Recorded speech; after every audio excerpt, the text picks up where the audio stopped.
Okay, pretend this is a bat. It's a purple parasol, but pretend it's a bat. And this looks like a ball, looks a little bit like a baseball, but it is, of course, my amazing cup of coffee this morning. Right off the bat is the idiom that I want to talk about today. How to use supersize your business right off the bat. Right off the bat, of course, comes from baseball. And as soon as that bat comes in contact with the ball immediately starts flying off. It means our expression, of course, right off the bat, the idiom, comes from the 1800s. It's a baseball expression from the late 1800s. And it means immediately, without delay, something spontaneous could be, right off the bat or off the bat or off the tip of your tongue is another expression that's similar to right off the bat.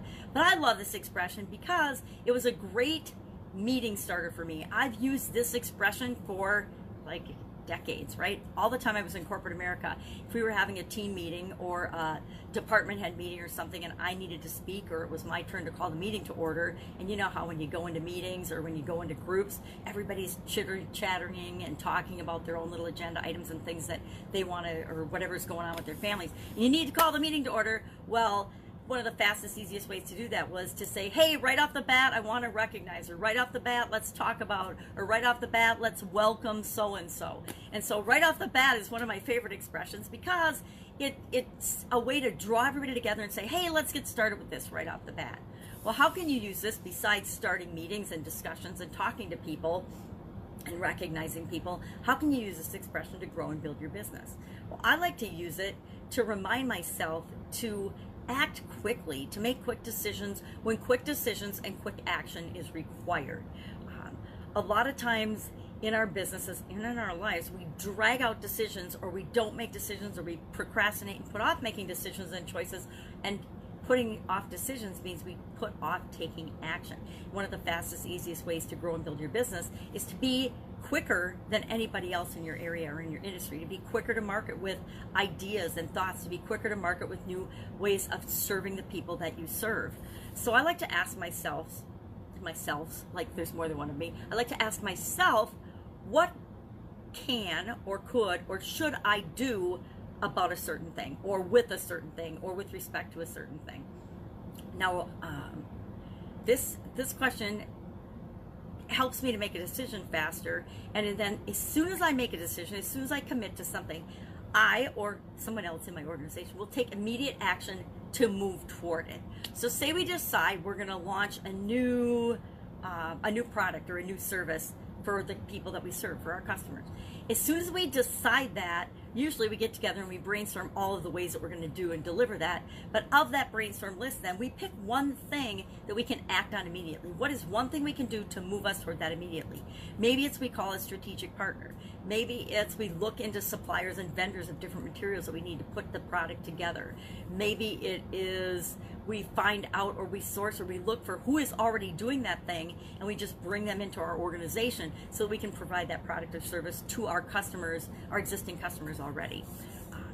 But the point is that we make a decision, we make a commitment, and then immediately we do something to move us toward that. We can do this in our lives as well. We can make a decision, and then as soon as we make that decision, ask ourselves, well, what is the next thing? Not what are all the things I need to do to get there? What are all the things I need to do to add $1 million to my bottom line? No, that's overwhelming. But what is the next thing that I need to do? Maybe the next thing that we need to do is find a way to bring new customers and more customers into our organization.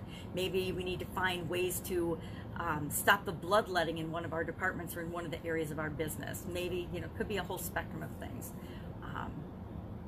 But another way I like to think of this right off the bat, and that helps me make immediate decisions, is to decide to look for the positives in any situation and ask myself, how can I do something? How can we do something? How can we help our customers? How can we serve our customers better? And that often leads to, when we feel like we're stuck, different answers and better choices and things that we can do. I know a lot of people are really up in the air right now with their lives and with their businesses with the whole coronavirus thing that's coming through. And we can focus on the things that aren't working, the things that are missing, the things that are different, or we can focus on what we can do. We can focus on what we can do to move forward with our businesses and our lives. We can focus on what is working in our business and in our lives. We can focus on how can we help and serve people in ways that we never even dreamt, ever thought possible before.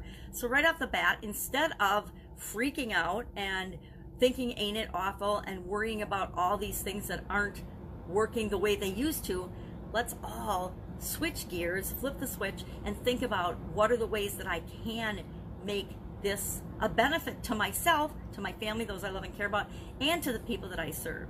Now, I've gone from offline to online over the last couple of years. And so throughout this whole transition, I feel really grateful and fortunate that I'm probably not going to really miss a beat. I'm going to keep doing what I've been doing. I show up and I do videos every single day. I'm going to continue to do that. You know, even when I get sick, and I've gotten sick in the past, I still struggle through and I do my videos, right? I had the flu over the holidays, but I still came on with my gravel gurdy voice, and business as usual. And I think the more that we can do that, the more that we can find ways to continue to move forward in our life and in our businesses and lead by example for other people, I think the better and the faster that we'll all recover from this. And guess what? We will all recover from this. It's just like a storm. Our businesses, and we as business owners, I think are best suited to lead through this time because we're used to dealing with stuff. We're used to dealing with the hitting the fan and knowing what to do and figuring it out. We're solution focused, and as long as we're solution focused, we're the ones that will lead by example and help people through this time and times in the future that are bound to happen as well. That's it. That's all I've got today right off the bat. I love this expression. Would love to know your experience and your feelings, and if you've heard and used this expression as well and how it's worked for you. I got to tell you, it's one of my secret weapons to get things moving quickly for myself and for other people. When we want to accomplish things, we usually do them with other people. So have an absolutely awesome Monday, and I, of course, will be with you tomorrow with another interesting idiom. What does it mean? Where did it come from? And how might you use it to grow and build the business of your dreams? Have an awesome day, and I will be with you tomorrow. Bye.